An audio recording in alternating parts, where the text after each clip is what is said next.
বিসমিল্লাহির রহমানির রহিম। এসএসসি পরীক্ষার্থী 2025-এর প্রিয় বন্ধুগণ, আসসালামু আলাইকুম। আশা করি তোমরা সবাই ভালো আছো। মাহবুব ম্যাথ জুন থেকে সবাইকে শুভেচ্ছা এবং স্বাগতম। আজ আমাদের আলোচনা হবে পরিসংখ্যানের কয়েকটি সূত্র এবং আয়তলেখ অঙ্কনের পদ্ধতি নিয়ে। প্রথমেই আমাদের যে সূত্রটা সেটা হচ্ছে সংক্ষিপ্ত পদ্ধতি গড় নির্ণয়ের সূত্রটা হচ্ছে a plus summation fi ui by n গুণ h। গাণিতিক গড় নির্ণয়ের সূত্রটা summation fi xi by n fi xi হবে fi xi বাই n।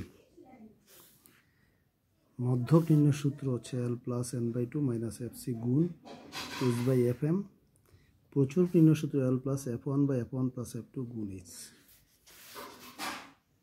এগুলি আগে ভালো করে জানতে হবে এবং সূত্রগুলি ভালো করে মুখস্থ করতে পারলে আমাদের পরবর্তী ধাপ শুরু করব। যেমন সংক্ষিপ্ত গড় নির্ণয় কীভাবে করে সেটা সেই অঙ্কটা করব, গাণিতিক গড় কীভাবে করে সেটাও করব, মধ্যক নির্ণয়ের সূত্রটি এগুলি যখন আয়ত্তে এসে যাবে তখন আমরা অঙ্ক শুরু করে দেবো ইনশাল্লাহ। প্রচুরক নির্ণয় করতে হলে এটা সূত্রটি জানতে হবে। তো আয়তলেখ অঙ্কনের জন্য যে সারণীটা সেটা হচ্ছে শ্রেণীব্যক্তি লাগবে, অবিচ্ছিন্ন শ্রেণীসীমা লাগবে আর গণসংখ্যা লাগবে। তো শ্রেণীব্যক্তি 1 থেকে 10 প্রতি শ্রেণীব্যক্তি হলো 10 করে। অবিচ্ছিন্ন শ্রেণীসীমা হচ্ছে এখানে যে প্রথম নিম্ন সীমাটা আছে সেটা থেকে 0.5 বিয়োগ আর উচ্চ সীমা থেকে 10.10-এর সাথে 0.5 যোগ। নিম্ন সীমা থেকে 0.5 বিয়োগ আর উচ্চ সীমা থেকে 0.5 যোগ। নিম্ন সীমা থেকে 0.5 বিয়োগ আর উচ্চ সীমার সাথে 0.5 যোগ। এটা হলো অবিচ্ছিন্ন শ্রেণীসীমা। উচ্চ সীমা যেখানে শেষ, নিম্ন সীমা আবার সেখান থেকে শুরু।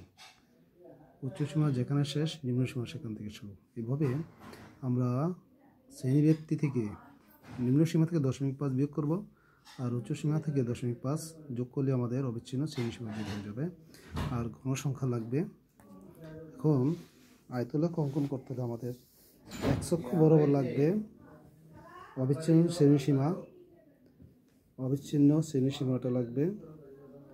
আমরা এখানে কি করেছি, প্রতি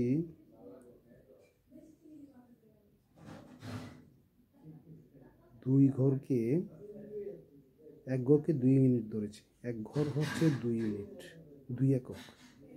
এক ঘর সমান হলো 2 একক। আর y অক্ষ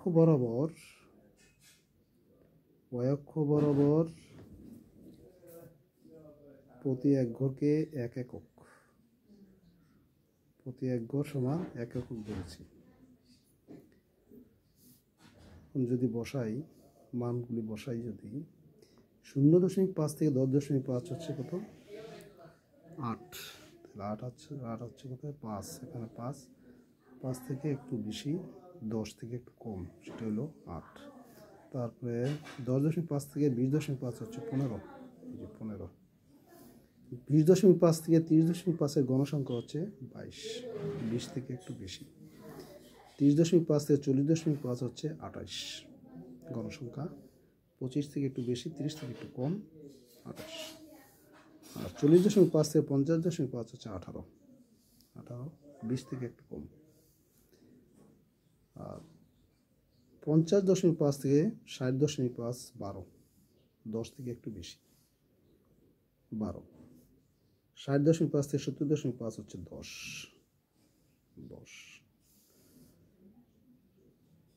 70.5 থেকে 80.5 হচ্ছে 5। আমরা এখানে প্রতি এক ঘরকে এক এক করে ধরেছি। y অক্ষ বরাবর, x অক্ষ বরাবর এক ঘরকে 2 এক করে ধরেছি। মানগুলি বসে আয়তলেখ অঙ্কন করলেই আয়তলেখ অঙ্কন হয়ে যাবে।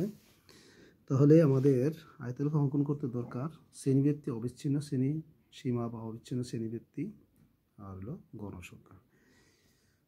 আশা করি তোমরা বুঝতে পেরেছ। আমাদের এই অঙ্কগুলো বারবার প্র্যাকটিস করতে হবে। বারবার প্র্যাকটিস করলেই পারা যাবে, নতুবা পারা যাবে না। আর সূত্রগুলি সব আয়ত্ত করে নেবে। আগামীকাল আমরা এই সূত্রগুলি দ্বারা অঙ্ক করবো ইনশাআল্লাহ। ধন্যবাদ সবাইকে। আসসালামু আলাইকুম রহমতুল্লাহি ওয়া বারাকাতুহু।